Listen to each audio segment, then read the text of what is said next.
check. I didn't want to sit right in Why front were you of such an idiot when it came to this? No, did you see an email from Skinner? Yeah. She was like, I don't like him. Yeah. And the paraplegic was like, how do you do this? So I think we can talk to the patient, see what his family's like. That's awkward. Yeah. So it was the morning, and then it was very painful because everything was really slowly on the weekends. And you're like, and so And this is in Sunny Valley. Valley. I don't really mind working on the weekends. Obviously, I work lots of nights, but at least the kids are asleep, right? You know, like I can do like rooms during the night, but as long as the kids are asleep, it's kind of like not missing high quality time. Right. But it's tough. It's hard. It's hard. It's hard. Sacrifices you make. Yeah. I know. Well, I came home and half the day was like, I came home at 2 o'clock in the night.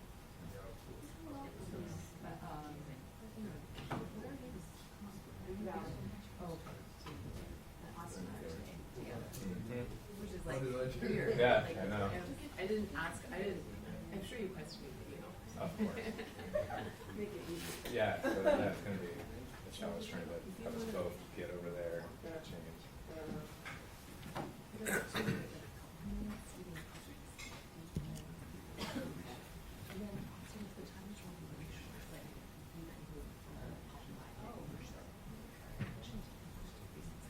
Yeah.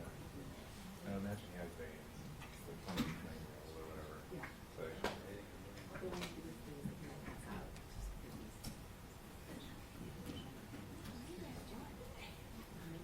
Harry already wants to know this actually. Cancer.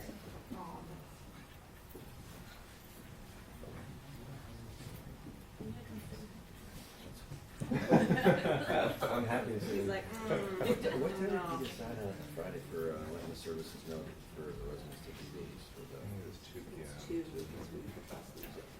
Yeah. I think every year it's sort of moved up and up. I mean, initially it was 5, and then it was 4. And then it was Oh, really? Yeah. I think it's been 2 the last couple of years. Has it been 2? Was it 2 last year? We just copied the exact same email that Oh, we okay. used last All year. right. Yeah. So I guess maybe we should remind people again. If you want to send another email. By services? Yeah. I'm telling whoever wants to schedule or not, I'll whoever I see this week. But it's always a shock to people. What? I know. It's everybody out. Every year. Every year.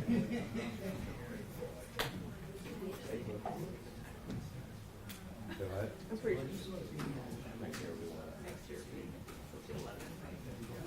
No, I'm sure there'll be some pushback. We'll be like, okay, now we're going back to 6 p.m. Too heavy, right? Cheers, yes. So I'll give this to you, and I'll get you guys mic'd up here.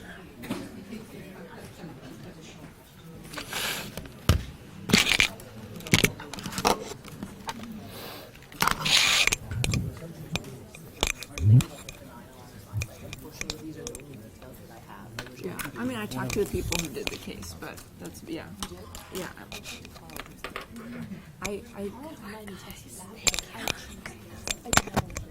Yeah, he really didn't. So I found the resident who did the case. Oh, you were able to? Yeah, yeah. Well, I basically created a report in Epic to figure out who the patient was because he literally wouldn't give me You are amazing. Yeah, he would. But it is, the thing is, it's So I was like, it's okay. I'll because figure he it out. like showed everything during this meeting that we had. Yeah, cool. That's okay. We figured it out. Okay, good luck, guys. So since we're high tech, whoever's speaking is going to wear 2 mics. So one mic makes you louder for the room, and one mic takes you to the VA or whoever's listening. So whoever's going first, I will give this to you. Oh no. Well, I'm gonna do like 4 seconds and then. You can just hold it and then hand it off to him. Cool. I'll just hold it. Yeah, There you that's are. fine. And then How high up needs? that can go up a little bit higher, and then when you're ready to talk, you can just hit that button and it'll turn green. Oh, cool. Technology. Okay. All right. Is it about time? I'm like literally gonna do 2 slides and then I'm just gonna. He's doing the first case, but whatever. You can sit down. Whatever. Ankle does stand up. Whatever, man. I don't. Well, do whatever you want. Just do weird arm movements.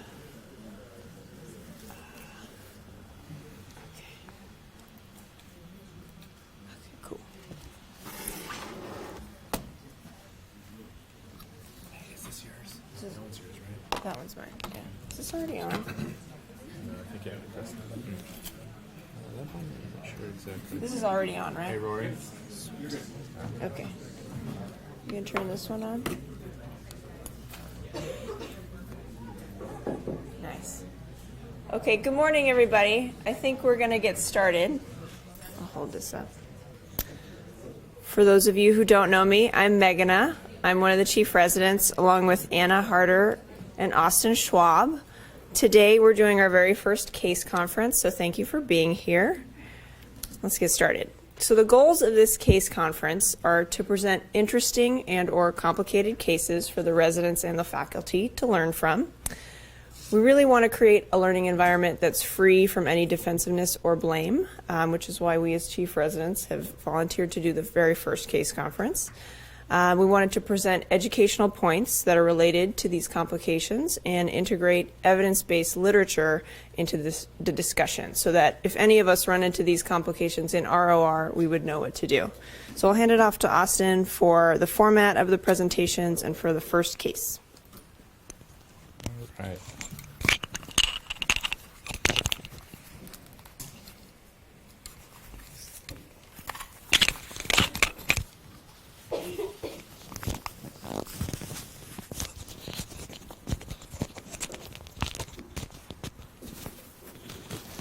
All right, everybody can hear me? All righty. Again, thanks for coming.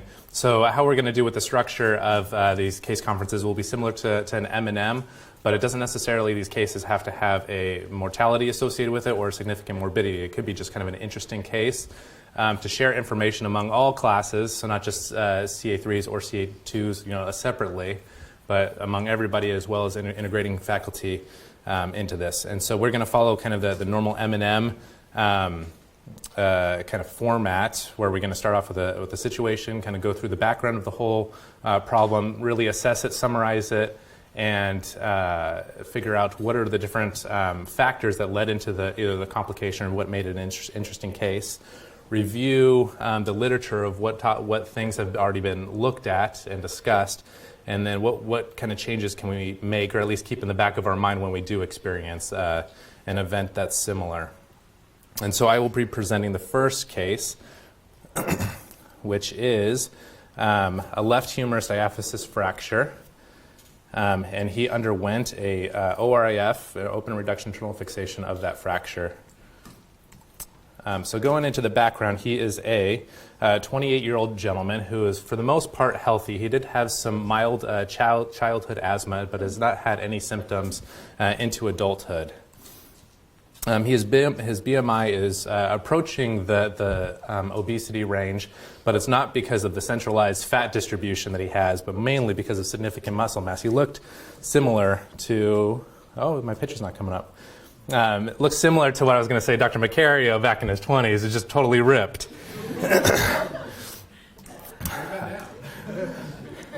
No comment. Then going through his past surgical history, it only had one prior procedure, and that was a pilonidal cyst that was uncomplicated other than some pretty severe PONV.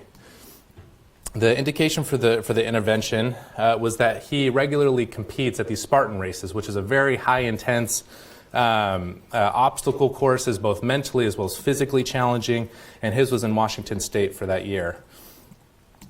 While climbing a rope, just he got a little bit up, he all of a sudden felt a really sharp pain and a snap in his left arm, fell to the ground. It was a short fall, so he didn't have any of the significant injuries with the fall, no loss of consciousness, so no head trauma or anything like that, but had severe left arm pain. So he went down to the emergency department to get further evaluated. His labs were normal, and then his imaging studies showed a distal humerus fracture over on the left that needed surgical repair. So the patient then underwent ORIF of the left humerus fracture. In terms of his management, he had, because his operative site was on the left, he put a preoperative IV in the right hand. the surgeon requested no peripheral nerve block. We put on just normal standard ASA monitors. Because of the IV on the right and the operative site on the left, upper extremities, we put the blood pressure cuff over on the right calf. And the patient was placed under general anesthesia. Normal induction period. The endotracheal tube was placed without any complication. And then he was positioned in the right lateral decubitus position, so left arm up so that they could repair it. The intraoperative course was complicated by two different things. One, it was a very lengthy surgery of about 4.5 hours that even in the postoperative surgical notes, they said that's way more than what we would expect for this type of procedure.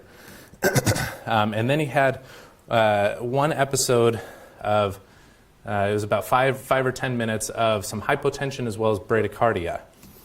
So, man, it's not coming up. So with the, I was going to be showing the intraoperative record, and it basically he had a starting heart rate of about mid-80s, then briefly and suddenly came down into the mid-60s, right around 60 or so, and then his blood pressure went from a MAPA in the 60s down into the 40s. We tried initially to give some boluses of phenylephrine.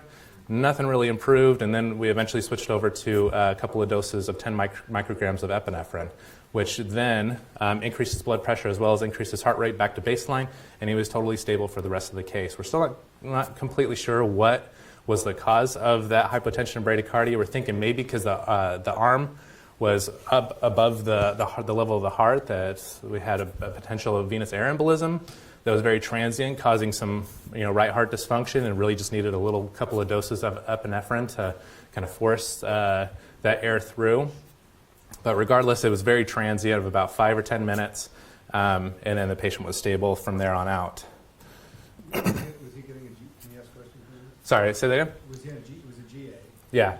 Did anything happen to the end-tidal CO2? No, totally normal. Right around 30, there was 36, no changes in that. You don't know what his baseline heart rate was. You say it was 80, but it sounds like he's pretty athletic. His baseline, and that may have Could be low. His baseline heart rate might be 60. Yeah, exactly.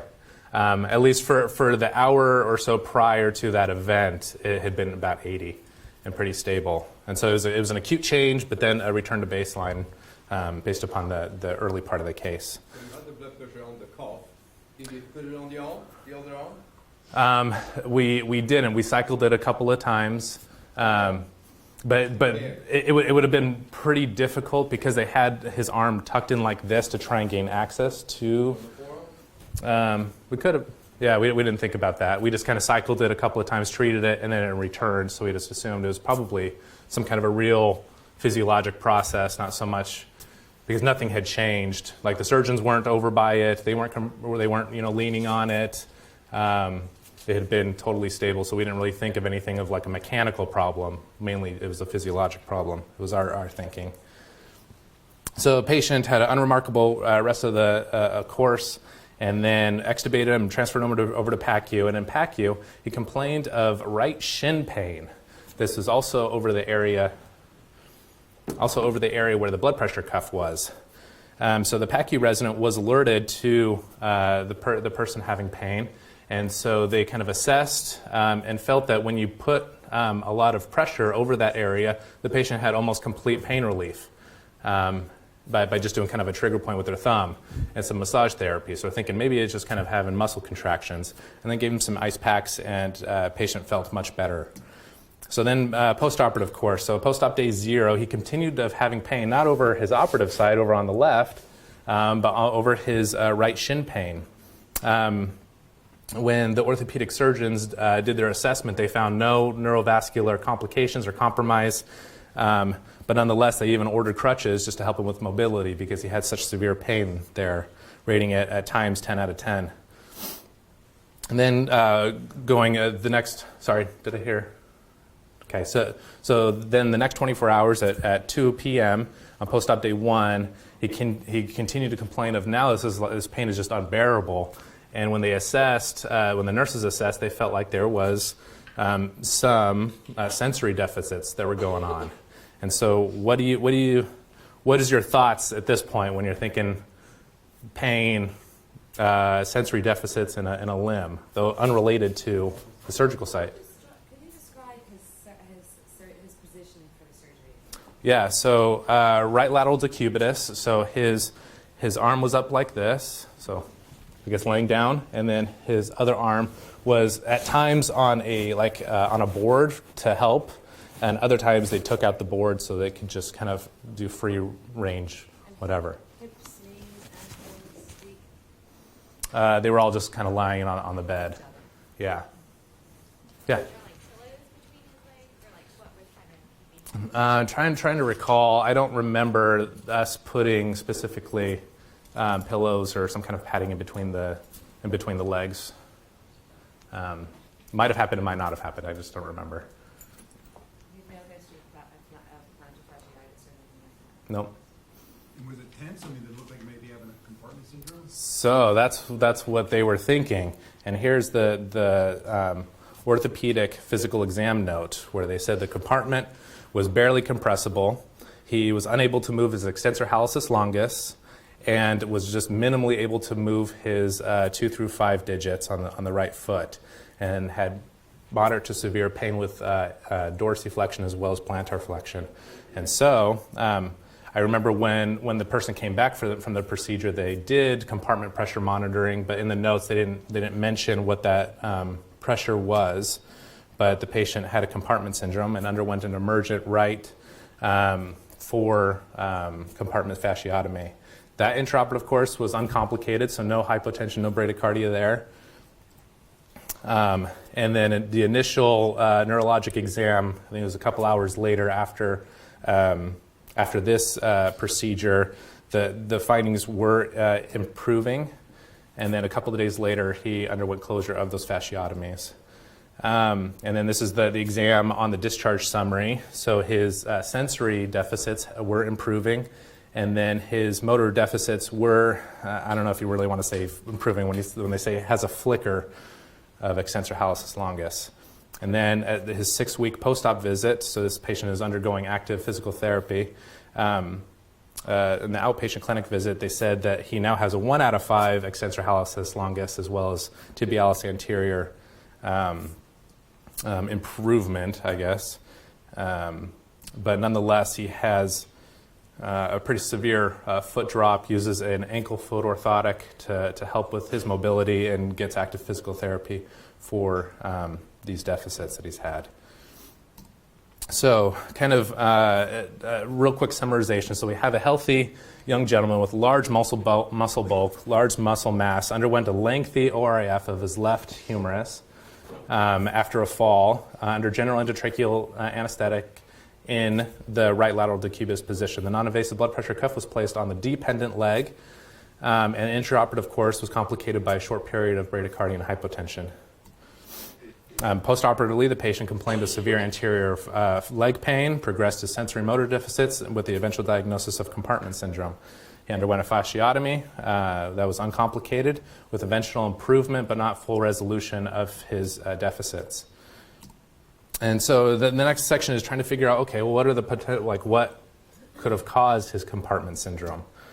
Because it's kind of unfortunate that, like in an outpatient procedure, a healthy young gentleman has a pretty severe complications. So the first thing is like human errors. Is there anything that the anesthetist could have done or contributed to that complication? And so maybe putting the non-invasive blood pressure cuff on the dependent leg may have contributed.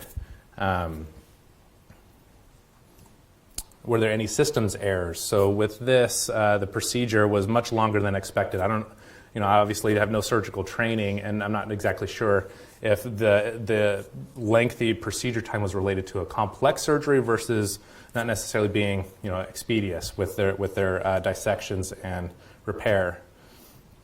And then the last part is patient-related factors. Are there certain things with him that put him at higher risk of having this complication? So he had high muscle bulk, so a lot of weight, not necessarily fat weight, but muscle weight, which is even heavier, compressing.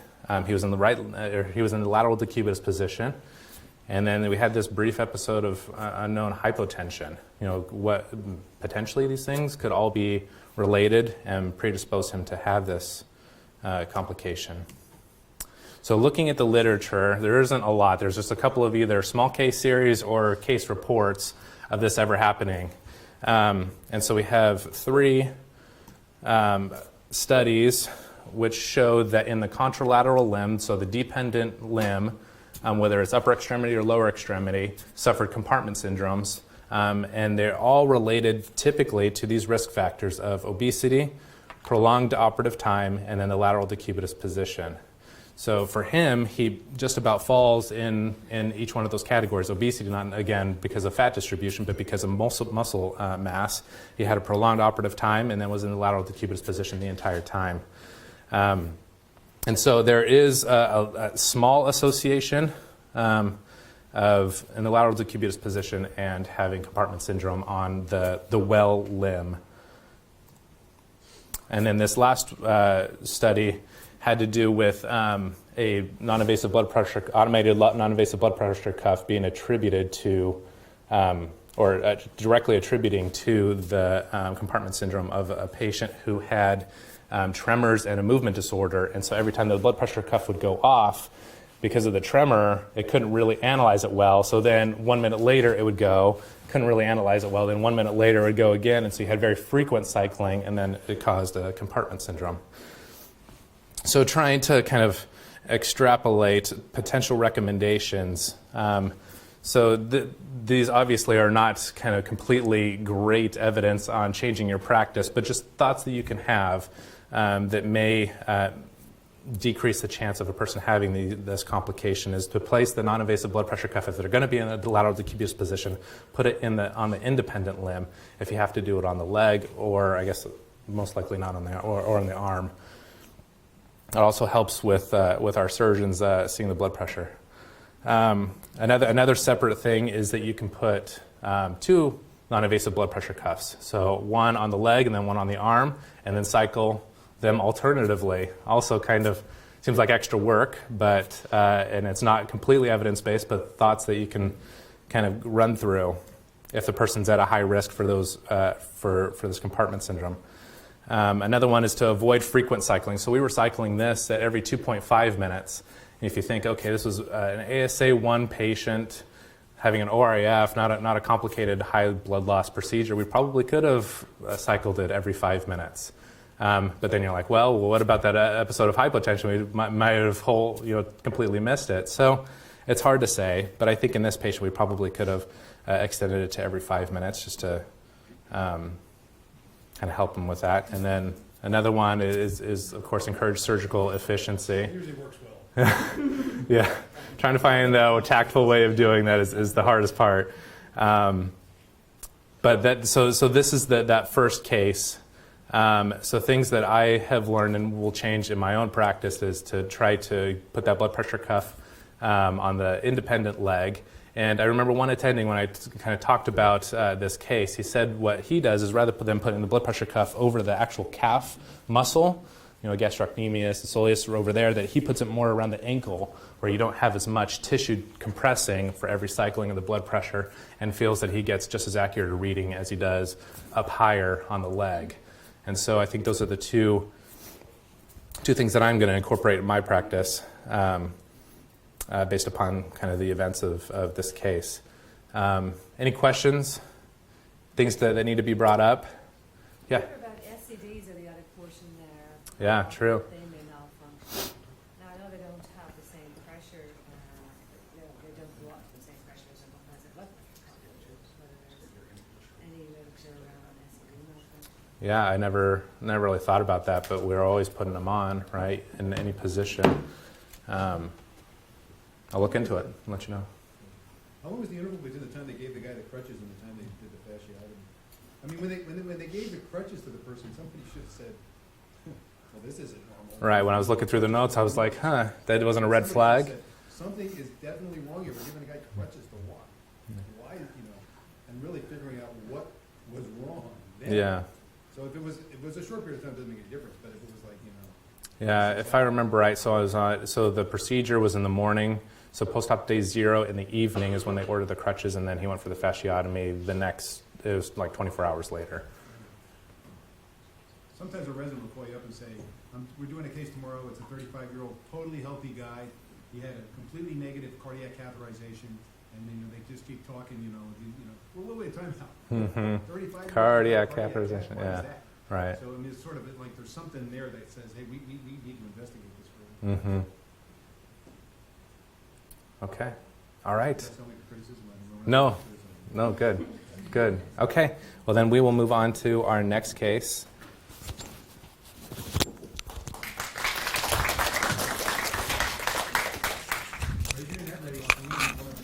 Yeah. My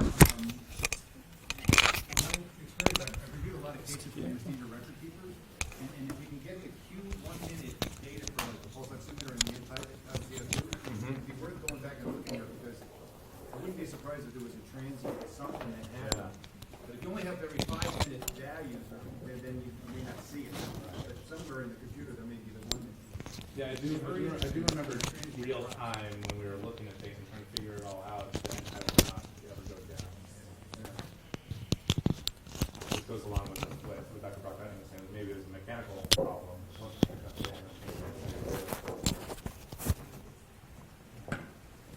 All right. Thank you. Perfect. Okay. Awesome. Thanks, Austin. So my case is a less common case, per oral endoscopic myotomy. So I'll talk a little bit about what that is in my presentation. But, oops, that's not what I wanted. So my case is a 57-year-old female who's undergoing the POEM procedure. Her admitting diagnosis was esophageal achalasia. The procedure is per oral endoscopic myotomy, so I put some pictures here in case you're not familiar with how it works. But basically what they do is via endoscopy, they create this submucosal tunnel through which they can then divide the muscle fibers of the lower esophageal sphincter to hopefully open up that area and prevent any stricture that might be preventing the passage of food. After they've completed that, they retract the endoscope and then they close their submucosal tunnel with clips. So just a little bit more background on our patient. She's a 57-year-old female, 58 kilos, about 5'4", so BMI around 22. Past medical history for her, just esophageal achalasia, hyperlipidemia, and hypothyroidism. Pre-op vitals were totally normal. She was normotensive and satting 100% on room air in the pre-op area. The indication for this particular intervention was progressive dysphagia. She was just having harder and harder time getting food to kind of go through and having a feeling of food getting stuck. She had had her achalasia diagnosed by manometry and an upper GI study done at an outside hospital. So procedural details. Pretty straightforward. Like I said, in the pre-op area, vital signs were totally normal. She underwent a rapid sequence induction with fentanyl, propofol, succinylcholine after adequate preoxygenation. Her airway was secured without difficulty. For her anesthetic, she had a GA with air and oxygen, as well as 1 to 2% of sevoflurane and rocuronium for paralysis. Her ventilator settings were pressure control, mechanical ventilation, and at the beginning of the case, her peak inspiratory pressures were around 16 centimeters of water, and her end tidal started out at around 35. So, this is a little backwards. So basically, I'll basically tell you by word because my slides aren't working. But basically, how did they recognize the complication? So the end tidal, like I said, started around 35. Once they started esophageal insufflation at the beginning of the procedure, it drifted up to, I think, about 41. Then an hour later,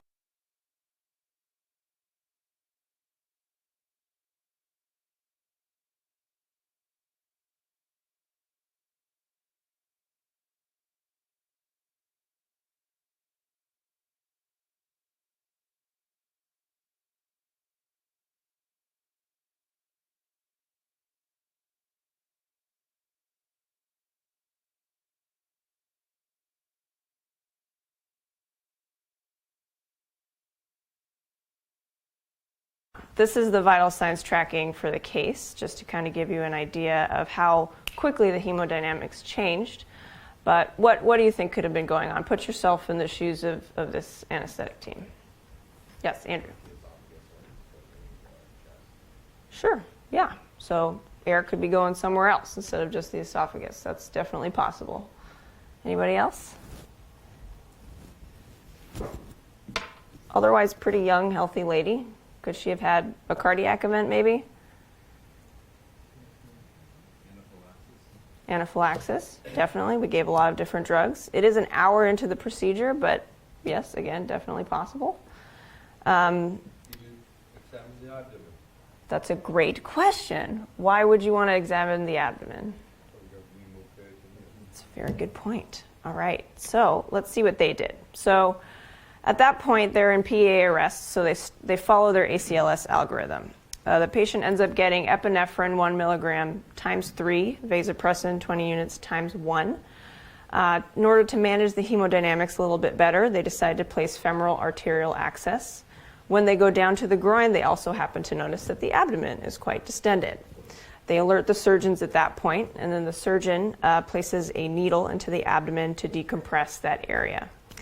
The patient gets return of spontaneous circulation shortly afterwards and then is transferred to the ICU intubated. The patient was extubated without any issues the next morning and actually made full recovery and was discharged on postoperative day 2 without any cardiopulmonary sequelae. So what happened here? So if we talk about what happened, we can talk about error analysis. So presumably we had leakage of CO2 from the esophageal insufflation that went into the peritoneal cavity. This accumulation of CO2 within the abdomen created an abdominal compartment syndrome or capnoperitoneum. The reduction in venous return from that increased pressure precipitated a PEA arrest. So why did this happen? And we can again talk about those same 3 categories. So the first being human errors. Was there any act that the providers did that might have contributed to this complication? Perhaps a diagnostic error. There were some early signs of maybe increased pressures within the abdomen. The peak inspiratory pressure increased from initially 16 to I think high 20s. So definitely an increase, but I wouldn't say anything to write home about. End-tidal CO2 also did drift up from 35 to I think a max of 47. Was there a failure to examine the patient? Definitely that abdomen probably got distended slowly over time, but was only noticed when they went down to get femoral access. Could there have been poor communication between teams? Should the anesthesia team have told the surgeons about the trouble they were having before it precipitated or became a PEA arrest? All possible. Second category, system errors. Is there anything about the healthcare system or organization that might have contributed? Interestingly, there was no surgical resident available for the case, so you can say, hey, maybe if there was another pair of eyes in the room, they might have noticed that abdomen getting distended a little earlier, perhaps. And the third category, patient-related factors. Is there anything about the patient's disease process that would make this complication more likely? And the only thing I can really point to here is that perhaps there's just a low index of suspicion for any real serious complications because this is an otherwise healthy patient getting what should be an outpatient procedure. So, if you look at the review of literature, what do you think? Oh yeah, go ahead. I was going to point out, this is a pretty new procedure. Mm-hmm. And you could also consider, like, what training did they have? Was this a new version of it's rapidly iterating? How many reps were in the room? Yeah, absolutely. I think that's really important. Again, not as common a procedure as ORIF of the humerus, so definitely that could have created some. I think that's an excellent point, and I think that's where the system mirrors that nobody's been informed about it, and the surgical team should tell this is what happened because it is as described in the surgical literature, but not in the anesthesia literature. Right. That's a classic example of should be able to communicate. Absolutely. So as anesthesiologists, when we are told that we have this procedure coming up or we have a patient with achalasia, what is the one thing that we're always worried about? Aspiration, absolutely. And if you look at the literature, far and away, that's the most likely thing. We're all expecting these patients to have like 2 months worth of food waiting in their esophagus for when we induce them to come right back up. And that's what I found when I looked at the literature. Aspiration is by far the most common thing you see as a complication of this procedure. However, esophageal and gastric CO2 insufflation can also cause capnoperitoneum, as it did in this case. It can cause capnomediastinum, capnothorax, and even subcutaneous emphysema. Although the adverse effects of CO2 insufflation were noted in just less than 2% of POEM patients in a large retrospective series that I looked at. And the signs of capnoperitoneum can be misleading and often lead to a delay in diagnosis. So, for example, the increase in peak inspiratory pressure Could be many things. It could be your paralysis wearing off or your anesthetic being a little light. The end tidal increasing could be just insufflation itself. So I can see how, as anesthesiologists, it's natural for us to treat the common things that we think it might be rather than thinking about something esoteric like capnoperitoneum. So what can we recommend? How can we avoid this complication in the future? I think far and away the most important thing is awareness, being prepared for potential capnoperitoneum in any case involving esophageal insufflation. And I think a lot of times we're so concerned about aspiration, we're too busy patting ourselves on the back that the patient didn't aspirate, thinking the scary part of the procedure is over when actually we should have our wits about us because things can happen shortly afterwards. Secondly, goes to Dr. Brocketney's point, proper communication with surgeons regarding any changes we make in the ventilation or any hemodynamic changes we notice during the case is paramount. They see this complication far more often than we do, so they can actually tip us off before things start to go south. Hand in hand with that, it may be prudent to have an area of the abdomen prepped and ready to go with a needle available in case decompression becomes necessary. And then finally, don't be afraid to uncover and examine the patient. For example, in this case, if they had decided to examine the patient rather than look at the numbers a little bit earlier, it may have been that abdominal dissection may have been caught earlier, perhaps.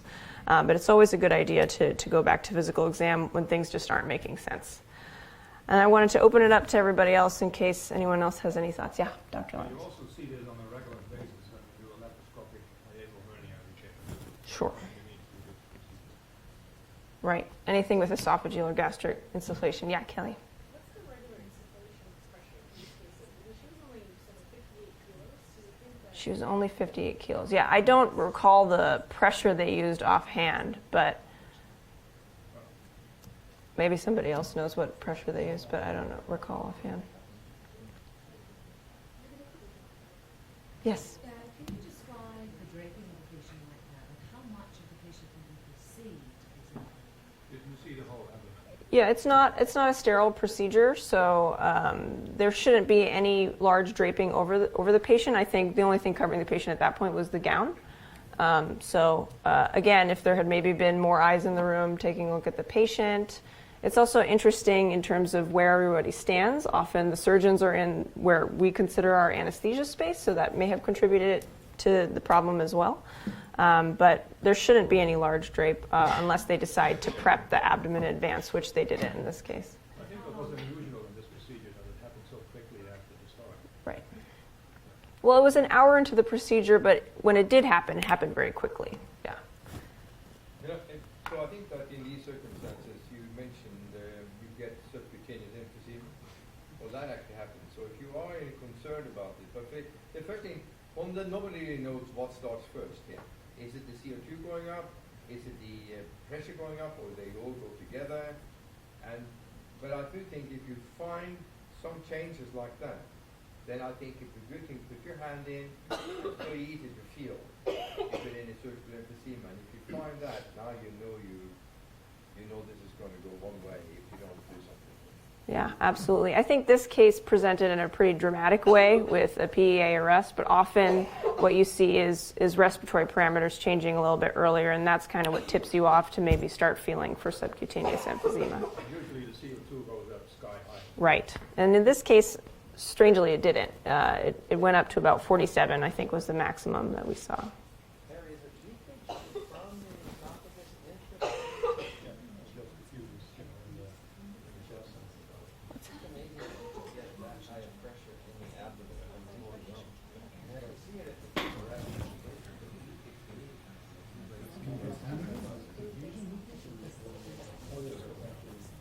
No, Ritos is doing this, I think, for about 2 years now. Yeah, he actually does quite a few of them, and I think him, Dr. Brodsky, and Eric Lee are actually working on a paper for this, looking at this exact issue for another patient who had capnoperitoneum and mostly presented with respiratory issues. Having to put in a needle, I think, happens much more than 2%.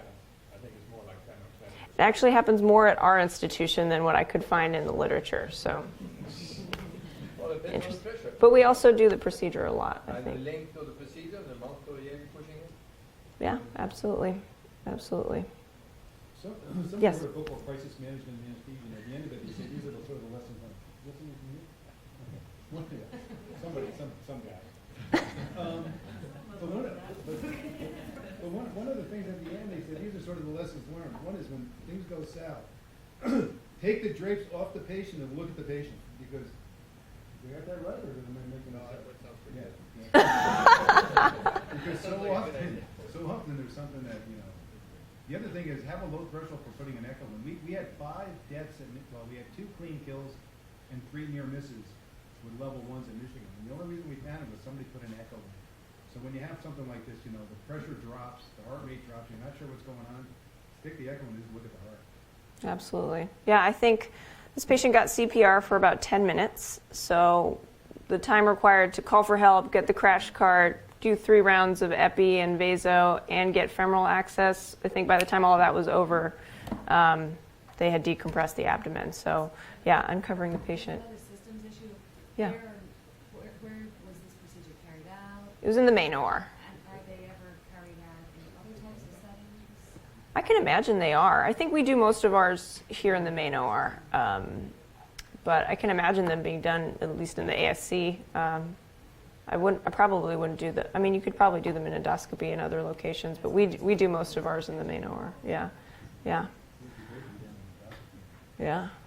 All right, everybody. Thank you for your attention. Thank you for participating in our first case conference. I want to thank Dr. Liu and Dr. Macario for being so supportive.